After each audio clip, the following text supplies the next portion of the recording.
Hi, I'm Randy Schneider. I'll be giving a speech on the Great Smoky Mountains National Park. This is my audience. These are my 6 pages of speech notes. And we'll take a short break and get into the speech itself. My name is Randy Schneider, and today I would like to speak about a topic that I feel would be of interest to everyone here. I'll bet many of you could use a vacation from your everyday routine. What if I told you of a destination that was convenient, affordable, and offered activities for the whole family? Well, to me, that would be the Great Smoky Mountains National Park. I've personally visited the park several times during my life, and it never fails to amaze me with its natural beauty and the wide range of activities and things to do in the area. Today I'll give a brief overview of the park's history, its location, its geography, the recreational opportunities there, as well as some specific threats to the park's health and longevity. So first, a little history about the park. According to the National Park Service, the first serious proposal for establishing a national park in the Smoky Mountains was in 1923, but it would take over a decade and a half to actually achieve that goal. Until 1934, much of the land that would become the park was privately owned by timber and paper companies, as well as descendants of the earliest settlers of the park. But by 1923, the states of Tennessee and North Carolina had purchased approximately 300,000 acres and transferred the deeds to the federal government. At that point, Congress authorized the development of full public facilities, and the Civilian Conservation Corps worked until 1942 developing buildings and infrastructure that would be contained within the park. Finally, in 1940, Franklin Roosevelt officially dedicated the park, and a great national treasure came into being. Next, I'd like to briefly describe the park area and the land that exists there.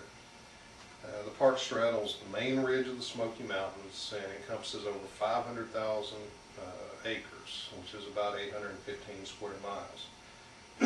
Just over half the park is located in North Carolina, and the other part is in Tennessee.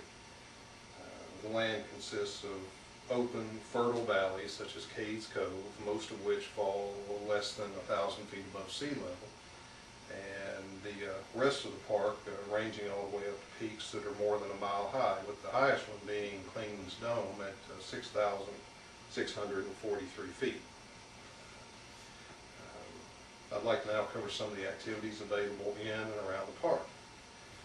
There is an abundance of outdoor activities to choose from. You can choose from hiking, backpacking, camping, horseback riding, rock climbing, wildlife watching, or engage in some of the finest trout fishing available anywhere, year-round. For those who prefer staying closer to civilization, the cities nearby, such as Gatlinburg and Pigeon Forge, offer many activities that the whole family enjoys, and one of the best amusement parks anywhere in Dollywood, USA. According to Wikipedia.com, the Great Smoky Mountains National Park is the single most visited park in the national park system, with over 10 million visitors each year. Now switching to more serious matters, I would like to mention some issues that threaten the health of the park and the inhabitants that live there. Even though things have improved over the last 30 years, environmental impacts still pose a problem to the park. According to Environment News Services, emissions from coal-fired power plants and other industries in the area contribute to the acidic rain that results when it reacts with the ozone in the atmosphere. It's been going on a long time. Non-native species of animals, plants, and insects also impact the park and its overall area. Feral hogs tear up the landscape. Brown trout, as well as rainbow trout, compete with the native brook trout for habitat and food within the streams and rivers in the area. And kudzu vine and other non-native plants such as that are very invasive and do take over and kill out the native foliage. it's another issue that stresses the system. Fortunately, there has been some progress in eliminating these threats, but there has been significant damage done over the years. The popularity of the park also contributes to the stress on the environment. The growth of the nearby cities, resort areas, and private home construction is always whittling away at what undisturbed ecosystem is still left.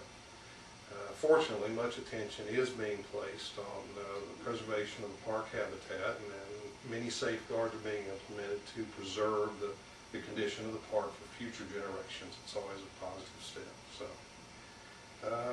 with its rich history, its natural beauty, the activities it has to offer, Great Smoky Mountains National Park is a treasure that can be enjoyed conveniently and affordably. Maybe we should all take a second look at what's literally right outside our back doors. Thank you very much.